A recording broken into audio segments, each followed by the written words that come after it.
好啦，22年第3條啦，咁咧佢就話有一個氣球咧就裝咗21公斤嘅 helium gas 啦，咁咧個 volume 咧就係120 cubic meter 啦，咁啊27度啦，咁記得呢個係導師嘅，所以我哋要轉翻做 K 啦，加273嘅。咁 find the gas pressure， 咁啊嚟啦，咁啊 PV 等於 nRT。咁咧如果你有讀過化學嘅話咧，咁啊成件事係非常簡單。如果冇嘅話咧，咁我哋就諗下啦。1 mol 嘅 gas 咧就係4乘10嘅負3 kg 咁重啦，咁我哋咧就要揾咗個 n 呢個數字出嚟啦。咁咧21公斤究竟有幾多 mol 咧？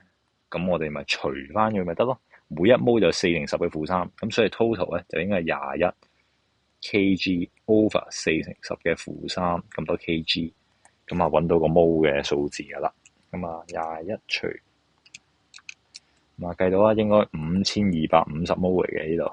咁咧，咁成件事就好易計啦。P 等於 nRT over V， 代翻晒所有數字落去，5250乘8.31乘27加273 over 翻你個120。